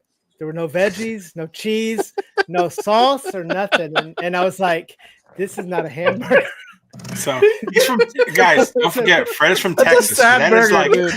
Yeah, he's from Texas. That's like unholy insulting, right? Yeah. It was a sad burger because that's a sandwich, basically. I mean, there was part of me thinking, man, if you can't afford to host a barbecue, don't do it. Oh, man. You could have told us, like, hey, bro, you bring cheese, you bring lettuce, you bring onions, something. I'd have brought all the fixings. Bro, there's so much roadkill in Texas. Like, he could have had a whole buffet. But dead serious, I found out that's how he eats them. That's how the guy eats them. I was like, okay, that's not a hamburger. So he didn't think to himself, like, well, maybe my guest want a little. I guess not. You know, that's hilarious. Salt on the burgers. You know, meat and bread. So for me, it was I was on a vacation with my wife, and we stayed at some resort, and we were going over the menu. I was hungry, and they had like a 5-star restaurant in the resort. So, but I just wanted a burger, dude. I've been drinking, and you know how that goes. I just wanted a burger, and so I'm looking at their menu, and there was like no regular burgers. You know, everything was like some dressed up ordeal, and finally I landed on this burger that the buns were Krispy Kreme donuts. And the buns were Krispy Kreme donuts. It was like this fat ass patty. It had cheese, and it was like it had like an egg on it, dude. And I when I ordered it, I was like, "Can I get some buns on the side? You know, just in case I'm not feeling it, right? Would you mind just bringing me some buns on the side?" But dude, when I took a bite of that burger, I was like, "Oh my god, dude! Sweet and savory, and like it was delicious." And my wife tried it, and she was like, "Holy cow, this is really good!" You know, like that's a southern thing. That's a southern thing, and in the South, we refer to that as a heart attack burger. It's referred to as a heart attack burger. It's a southern thing. Paula Deen was the first time I ever seen that. If you guys are familiar with Paula Deen, she had and that was insane. I don't know, but I kind of feel disrespected because I'm from the South. You're not. And you're telling me about North Carolina. You're from Miami. That's not the South, bro. That's New York with super hot all year. Okay. Yeah, no, it's not. It is. It's not. Don't compare it. Florida is New York, where it's super hot all year, and they just like shitty beans. I mean, I just put it. No, we are at least South Florida. You know, there's 2 Floridas, right? Like there's like North Florida, and then there's South Florida. It's like 2 different countries completely. And in South Florida, it's kind of like the baby Caribbean. So it's just fish and black beans. And for you New Yorkers, it's more like you guys are like baby Canadians. So Oh my it's god, a big difference, dude. that's It's cool. a huge Tech Reed, difference. yeah, you hear? He said we brothers. Tech Reed, you hear that? So I want to talk about the now that I derailed the whole podcast. So let me ask you this: what devices are you? Is there any devices that you're really looking forward to, Fred? Oh, great question. So the Thor, yes, I guess that's probably the obvious one, the one that's most on my radar right now. Currently, definitely looking forward to it. I am also kind of looking forward to, and it's hard to know what the final form is going to be, but some of the stuff that Magic X is cooking is pretty exciting to me. Some of the different ones, especially, and don't get me asking about the names. I've given up on trying to remember them because they're too confusing. But the one that has the camera button, the N64 camera button, that one I am looking forward to quite a bit. Yes, the retro. Yeah. Looking So forward to that one. I have video on the 135, the 1 to 2 D-pads. I'm going to show that in a little bit, but that one, Magic X is cooking, right, man? Lee and I were talking about this earlier. They're putting out some insane looking devices, and they're aiming for under $100 on them. It's crazy what they're putting out. I'm super excited about it. Lee, what are you looking forward to? I know there's so much on the horizon, and you're getting all of it. So, I mean, there's tons coming out. It's insane. In like the past week, I don't know how many devices have been announced just in the past week. 4 or 5, 4 or 5 big hitters. Yeah, it's insane. But I would probably be on the Magic X train also. Their stuff is so weird, and it just talks to me. I just kind of want it because it's weird. And it seems like everyone's kind of following suit in design now, so it's not really interesting anymore. Tula. He's chocolate silk song. He has no idea what the question is. He was chocolate silk song. No, I do. I could chew gum and walk at the same time. Thank you. So I am still working on the computer on the side, even though I said I was going to give up. I can't. So I'm trying to get everything situated. It'll be ready for next podcast, I guess. But as far as what I'm really waiting for, like if I think about it really quick, the first thing that comes to mind, Orange Pie. Lego. Orange Pie. Oh yeah, we just talked about that earlier. We were talking about that today or yesterday? We were talking about it because Clef has got me thinking about the we were talking about it with him the other day about the new what was that other one? The Zotac Zone. The Zotac Zone, and it looks cool, but I'm really excited about that Orange Pie. Like what they're gonna give us a 7840U. Just the price point, man. Yeah, $500, man. So like appealing, right? Because and the multi-touch more pads. of a multi-touch pads, but more so just the price point, dude. It opens the door for a lot of people, and to me, that makes it worth. Like that's why the Steam Deck is so popular, right? Like the Steam Deck is popular because the bar to entry is lower than any other x86. It's unless you're going secondhand. 4 years old now, and it's still killer. Oh, dude, are you seeing all the speculation on the Steam Deck 2? I'm hoping we're going to see 2028 or something. Yeah, I thought they said 2027. I don't know if it's going to be soon, but I'm really hoping to see one because I think they're pushing this whole computer console thing too far.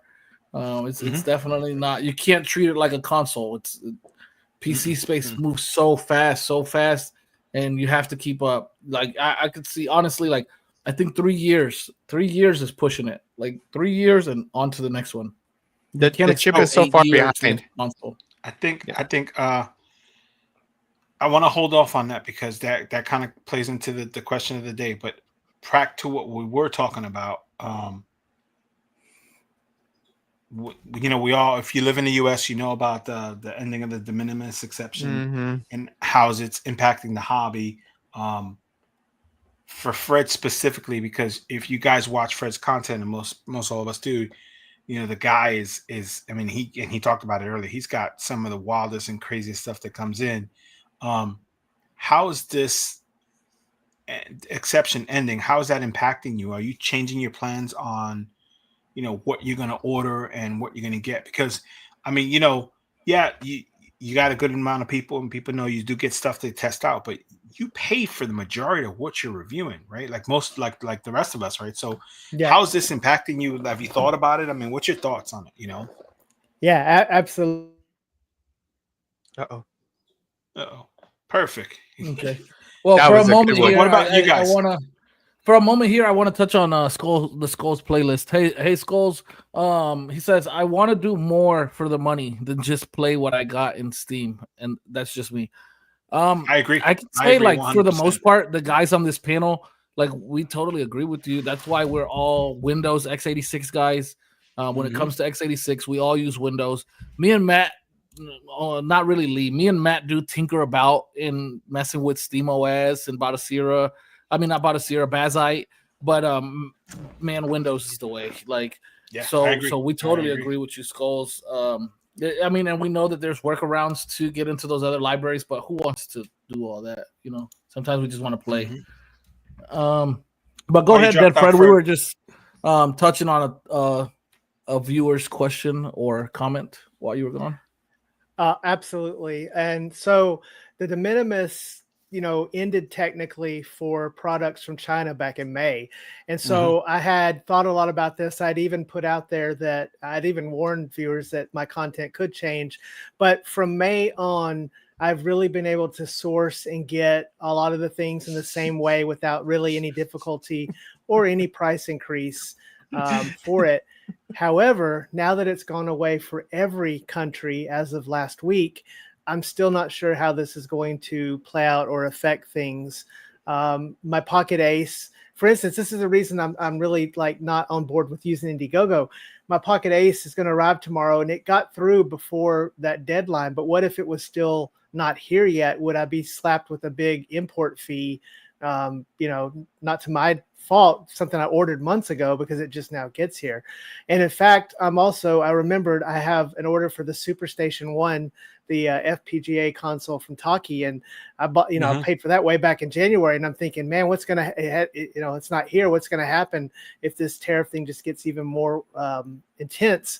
I know, like in most things in life, when someone locks something, someone else figures a way around it. So I'm sure there's a lot of smart people that are going to find ways to get around the tariffs. I don't think that commerce ultimately is going to stall. People ultimately want to trade. We ultimately want free trade. And while I do think that there is a big imbalance in the trade, I'm not sure that the way this is being handled is the best way. That's personal opinion. But my content could be affected by it, again, because, when I'm at a point to where I can recycle a lot of the money, like I said, I can buy something, make a video on it, content, and then sell it, and then use the funds to purchase the next thing. So, and it's, my pleasure. I get comments all the time about, I was going to pick this up, but I'm glad I saw your video, and I'm happy to do that because there's a lot of things that look good in pictures, and then you get them in your hand, and they're like, that's not what I saw in the pictures. So, Space Cadet Me, you're also a terrible influence because as far as budget devices go, and this is Too Loud's fault, I have an affinity for the game console R devices.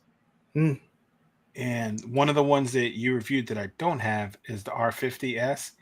And I was telling Too Loud about it, like a week or two ago or something. And he's like, you don't need that. I'm like, but I do. And he's like, well, how many of your game console devices you play with? And I'm like, I gotta go. I got a meeting to get to or something. Yeah. So, but you're also bad influence because I watch that kind of stuff. And for a minute there, after your R36T video, I thought about getting it. I'm like, dude, I'm not gonna play with this thing. I don't like verticals. But yeah, you're also a bad influence too. Just FYI, if you didn't know. So everybody knows, me and Too Loud's day every day outside of podcasts is persuading Jedi to not buy stuff. He's a liar. That's what we do. So, if I'm being fair, I kind of play good angel and bad angel, right? Like, no, there's no good angel, dude. It's just you're just like, buy it. He's always like, buy it. You're a content creator. You need it. There's moments when I do. So when it's like something new that's coming, like I will tell Jedi something like that. But when it's like the older stuff, and you can agree with this one, Jedi. It's the older stuff where I tell you, like, bro, you don't really need it. It's not really relevant anymore, as far as like content creation and stuff like that. Unless you've never said that to me once. You never said that to me. You're full of crap. You're full of crap. So what I tell them is that, like, unless it's something like it just speaks to you, right? Like you just like it a lot. You think that you're gonna use it. If it's older and it's not content worthy, it's not worth collecting, because the sad part of this hobby is that the devices depreciate in value so quick. So it's like, it's not really worth like going backwards in this space unless it's something that just really speaks to you. As far as like new stuff, sure, I do tell Jedi all the time, like, yeah, I'm gonna buy it in this color, you need to buy it too. And then he'll buy it, specifically the slide, and then he'll be like, hey, did yours come in, or did you get a shipment notice? And I'm like, oh no, I didn't order it. Like, yeah, he's like, oh, I'm not buying that shit. Yeah, I'm like, you jerk, man. He did that, and he's a liar. He's done that to me multiple times. So. Oh my gosh. Well, you know, funny. I do have a neat perspective here. I'll share with you guys, which I found, to be pretty interesting. As a YouTuber, we have data, we have access to data from YouTube, and the most viewed video that I've made is surprising to me. In fact, it's really surprising to me when some of my videos just take off. And I've kind of linked it to a certain scenario. But the R36 Max, the goofy one with the soccer ball and the square buttons, that video's had 22,000 views since I posted it like almost a year ago, less than a year ago. But I can always tell when one of these handhelds starts gaining traction on TikTok, because I suddenly start getting all these views. It's like I can tell, like all these people have never seen a handheld. They've never seen one. They remember Mario or Zelda or something as a kid, and they find them. And so, my top ever video is for the R40S Pro, which is insane. R36S is all it was. I mean, it was just a rebranded R36S. And so my R39 Max is still getting hundreds of views a week. My K36. So all these videos that have been up for more than a year, it's just really crazy to me how they keep getting new audiences and people are discovering these devices. Yeah, my R36S videos still continue to get viewed. They're literally all the time when I look at my past 48 hour activity, R36 content is always in the top there, and I'm like, dude, these people don't get enough of the R36S. Like, I need to revisit it. I mean, I have two sitting on my desk. They live here, Yeah. And, I still love the R36S. I think it's a phenomenal device for the money, especially now when you're picking them up for like $25. I mean, minus the whole de minimis thing, but they're awesome products, and I think it's a really good entry device. Honestly, I think it's really good for you to get your feet wet and figure out, is this a hobby that I want to get into? There's no reason for you to go out and spend $100, $200+ to figure out if you're gonna like this hobby. Like, go grab you an R36S, grab you a what's that other one, the G350, GP350. Oh yeah, grab you one of these nice budget handhelds and figure out, do you like it? And at that point, if you get the sickness like the rest of us, there's plenty more. There's plenty more fish in the sea. Right. And let me tell you what a pleasure it was in January to open up the Battle XP G350. Nobody had heard of it. It was on my list of e-waste. It was going to just be another typical thing to open that thing up and discover it. And then to see, that people were finding it. And then Tech Dweeb found my video, that he did a video on it. And I was like, oh my God. I was like, so that's part of what drives me, because there's still some of these that they're surprising. They may be low cost, but they can still be surprisring. Mm-hmm. I think that's a good point. And I think that honestly, I'll admit, like, I think there is an important place for people like you who are interested in venturing out into the e-waste products, because there are so many of them. It's so vast that it's easy to miss a diamond in the rough. And when somebody like you shines a light on a device that we may have turned a blind eye to, it definitely does. Like, oh wow, okay, let me try this out. Because I know for instance, when I picked up the R36S early, like maybe 2023 December, reviewers and content creators across the board were giving that thing so much flack. Funny. And they were like, oh, it's a piece of crap. It's a clone of a clone. It's so clicky and this and that. And then like I picked one up. I picked one up at the same time I bought in the same order actually. I bought the R36S and I bought the RG353V.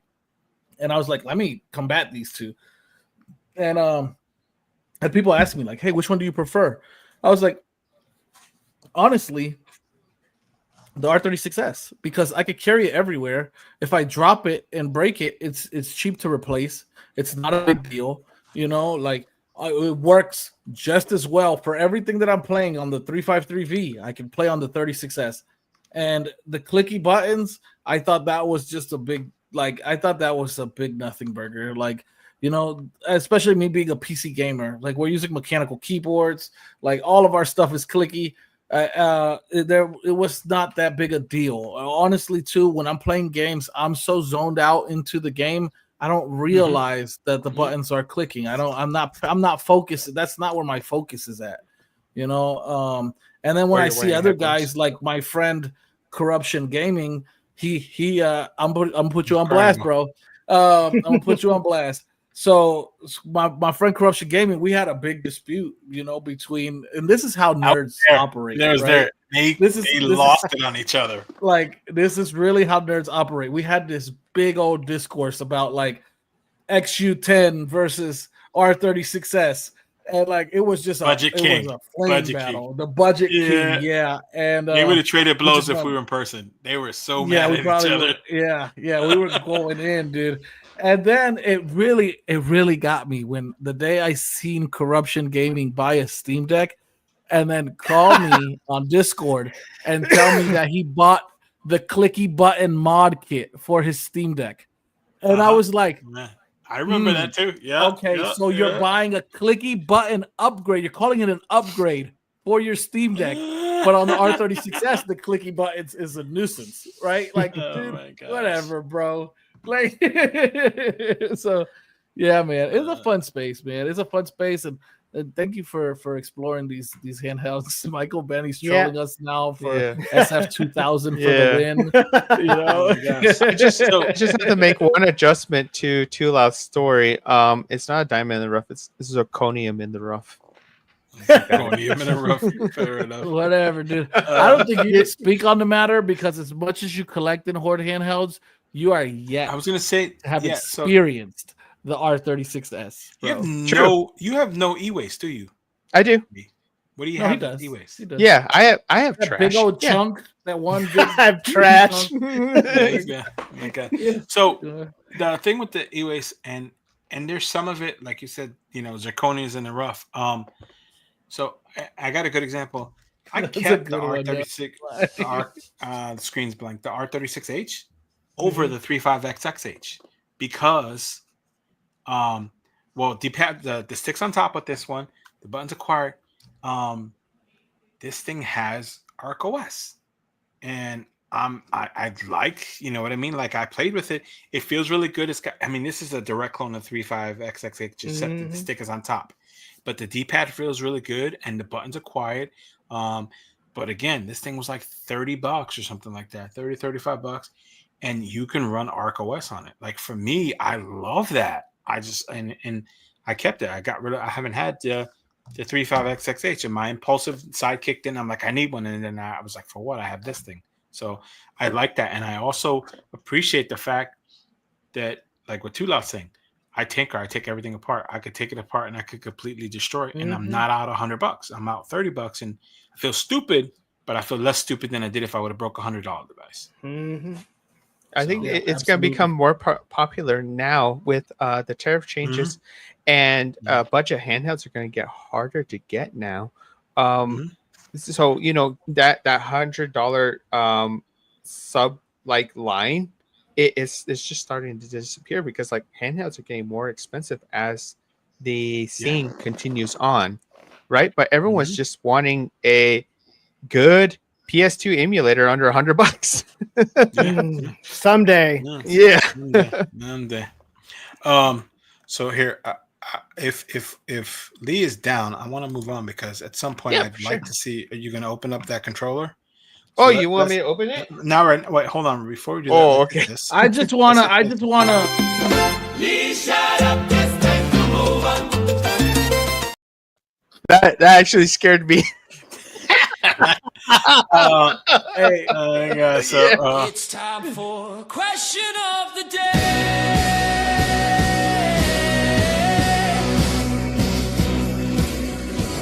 Yeah. So as you guys know, every week we ask our guests to come up with a question, and Fred came up with a great question this week. So do you remember the question, Fred? Do you need me to read it to you? I remember. No, us old guys don't remember this stuff, so I remember because I think it's a great question. And, in general, how many different handhelds, form factors, aspect ratio, CPU power, do most people need? Can a Steam Deck really cover it all? The saying is, get a Steam Deck, bro. But I think we should explore that topic. Can one handheld really do it all? And for me, I'm going to say no. I'm going to say no because a Steam Deck can do it all in a way, but it's not going to do it all in a way that I want it to do. And I think that is the difference. Obviously, someone who is not really aware of aspect ratios, they're not aware of pixels, they're not aware of these things. For them, yes, the Steam Deck is going to do everything. But for the enthusiast, I think there's a good use case to say that at a minimum, 3 different handhelds would be on average, I think, appropriate for most people. A big one for the couch at home with a high-powered CPU, a beautiful widescreen 16:9 high refresh rate, a more compact, travel-friendly, horizontal, and then maybe a micro vertical. But I want to hear what you guys think. What do you think? Those are the 3 that I would have if I had to narrow down to just 3, and it would be currently my Portal for my big at-home couch surfing. For my mid-range horizontal, I think I probably would go with the 406H, probably, or maybe the 477M, although it's a little big and heavy. And then for my vertical, it'd be the Brickhammer. Hell of a selection there. So who wants to go first on this one? You, sir. Me? Okay. Yes, sir. Can the Steam Deck do it all? Yeah, it can. Do you want it to do it all? No. I feel like x86s and emulation devices are in 2 different categories. Like, can you emulate on an x86? Yes. I mean, sure. Do you want to? No. The only reason is because I look at it at a price point, right? If I got, let's say, a Steam Deck, which is like what's sub minimum Steam Deck new? $400? A little bit under. Yeah, I think 350, 360. 350? Yeah, okay. You can get them, yes. So if I'm spending $350 on a device that runs Windows games, I'm going to be playing Windows games on it. I know there's a ton of people that are like, oh, I love playing emulation on my Steam Deck. Why would you burn away the battery on something so useless? Like, your Steam Deck's not going to last forever. It has an ion lithium battery in it like any other device. Every time you plug the sucker in, you're killing the battery.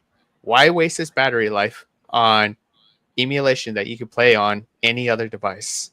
So I've always been in the area of, no, I don't think Steam Decks can do everything. I mean, theoretically, yes. Do you want to? No. Like you were bringing up, enthusiasts are going to say, we want different devices because they all have their spot, right? I mean, I spent a lot of money on x86 devices. I got like $2,000 devices. I'm not going to sit there and I'm not going to be playing Super Nintendo on a $2,000 device. Like, ridiculous. I will buy a $30 device. For all those Steam Deck bros out there, I think the Steam Deck is the best device to take out into public. Like, is it a couch device? Yes. But it's also the best travel device because, 1, it's easy to attain. They're everywhere. Used, new, everywhere. And there's replacement parts for literally everything on it from iFixit, right?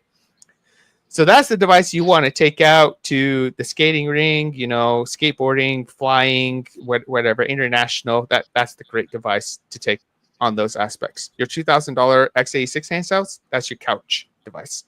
You sit on the couch, you play them when you don't want to sit at your computer. I also agree with the horizontal and verticals. It varies with people because some people love candy bar, other people like verticals. I mean, So that's more like a preference thing. Is there one that could do it both? Not at the moment. It would be cool if there was one that could transform to like horizontal and vertical. I know that they got the 1x sugar, but it doesn't do really vertical. Yeah, it really doesn't do vertical. So I don't count that one as a vertical. I count it as a horizontal because that's what it looks like to me.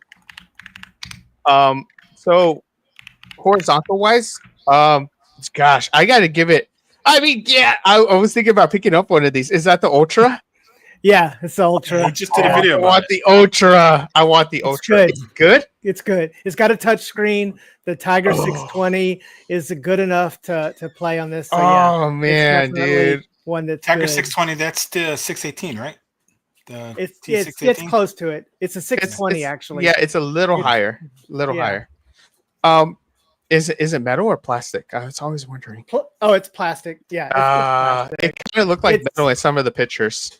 I thought it's so cool. too. It's so cool looking. That colorway is gorgeous, man. Yeah, Yeah. I love it. Yeah. I just wish they would Too lose loud. the You need little one of logo. those for content creation. Too loud. You need one of those for content creation. Yeah, I think that's such a Me cool and Lee device. have been looking at those for quite a while. Yeah, actually, yeah. we have. Yeah. In terms of horizontal, I gotta give it to a really weird device that I know everyone hates, and it was the GPD XD Plus or XP Plus. I think it got a ton of flack, but it was a really good horizontal. The screen was really long, so you could play DS games and 3DS. So this is in your games on top it. 3. Easy. For horizontal, yes. For horizontal, yes. Vertical. It doesn't have to be vertical. It's your 3. So yeah, I would give it to the 406V for vertical. I just think it's more comfy. 406V over INEO DMG for you. Yes, because the INEO DMG is a great device. It's amazing. But the 406V is fatter. It's got that girth, and I love that. Comfy. It's just like it's got that. It's got that thickness, and I love that. So that's why it wins. Yeah. What about you, Tula? Wait, did you cover all 3, Lee? Did I miss? Yeah. I'm all good. I say no. He said it's Steam $2,000 Deck x86. Yep. Yep. 406 and his the GPD XP device. Plus. Yep. For me, at this exact moment, there's a possibility it's going to change for my top device. Right now it's the INEO 3 for my high end, not want to sit at my desk anymore device. There's a possibility when the Legion Go 2 comes out that it will take over that space. Then my secondary device is not out yet. It'd be the Thor. Because right now it's the Retroid Flip 2. And I highly expect the Thor to take over that place. So it will be the Thor. And just because I really, really love clamshells. I love, to me, what they have done with that form factor is so great because it literally gives me the pocketability and that middle ground at the same time. Like I have the bigger screen of a middle ground handheld while also having the portability of a smaller vertical, right? So it to me, it would have to be a folding device like that. And then for my pocket device, that's a tough one for me because it's always fluctuated back and forth. I love the Miyoo Mini. Like I really, really love the Miyoo Mini. It's not the most powerful. It's not. It's just it's a comfort device for me. It's something that I'm so comfortable with. I could pick it up, turn it on, play some games, hit that power button. It'll save exactly where I'm at. And next time I pick it up, I'll enter right back to where I was. Onion has come so far with that optimization on those damn things. And so Miyoo Mini is very closely followed though by either the Brick or the Pixel 2. But Miyoo Mini still wears the crown for me. So Steam Deck, the Steam Deck question. Can it do it all? So okay, yeah, back to Steam Deck. It can, I mean, you can technically do it all, right? if you really wanted to, like, hey, look, we're not all in the same financial situation, right? So for those who just want something that can play everything and just don't want to keep buying more and more handhelds or can't afford to buy 3 handhelds, yeah, I think Steam Deck is a reasonable option. I do. Or even better yet, to me, over the Steam Deck would be like a secondhand ROG Ally, Z1 Extreme, or a secondhand Legion Go. I think any of those 3 devices can be a one and done device. You're going to severely lack on the pocketability because none of them are going to give you that, right? You're going to need a backpack or a Tom Talk, some sort of sling, something, but it can be that device that does it all, right? Is it going to drain battery like Lee says? Absolutely, right? I mean, yeah, we could turn down our TDP especially for like emulators.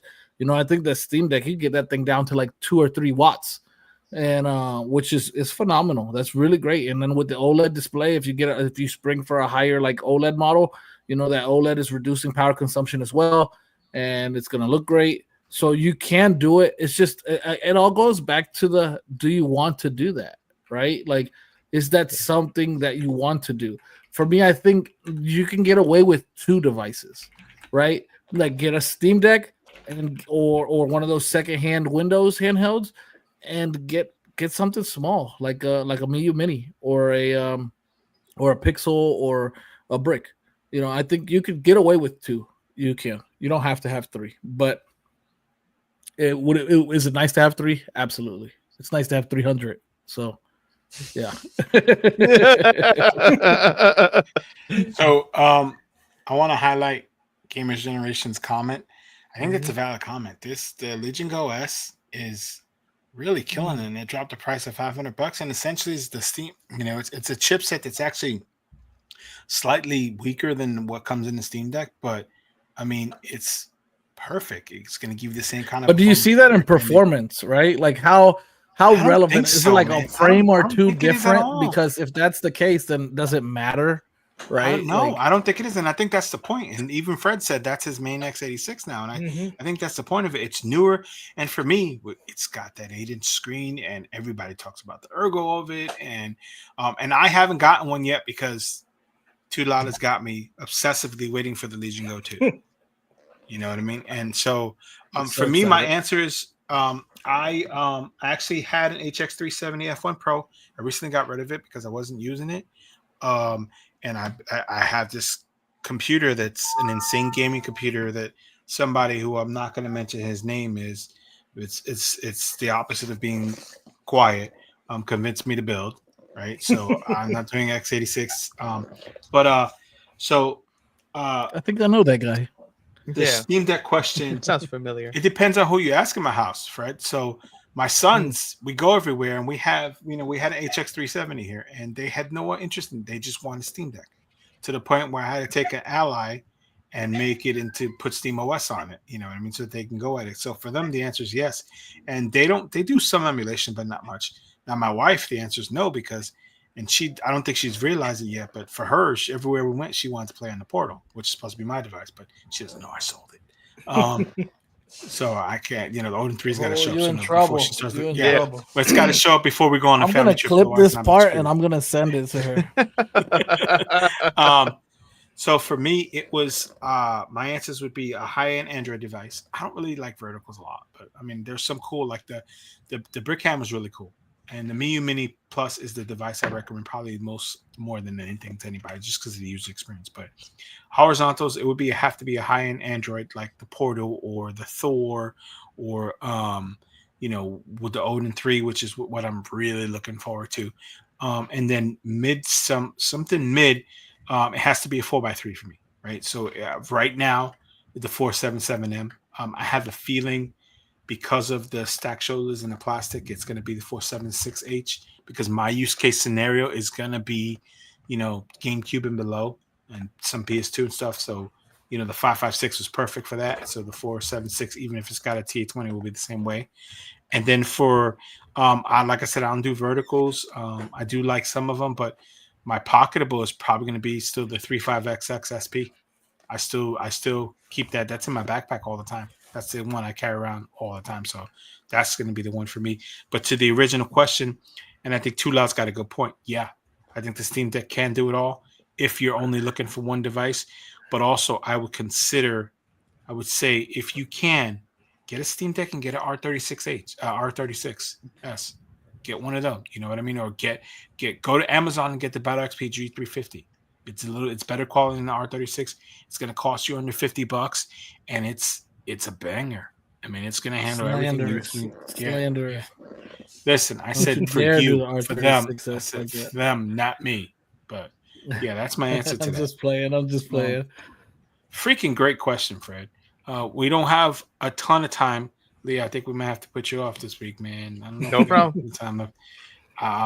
What do you guys want? Well, he kind of did a old school. He pulled out he pulled out one of his horde devices, and he pulled out his what was it, the unicorn? Well, I wanted him to out the unbox snow cake and the unicorn.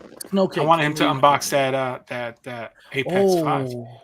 Yeah, but let's just be real. He's gonna sit there for a few months, and then I'm gonna give him like $20 and he's gonna ship it to me.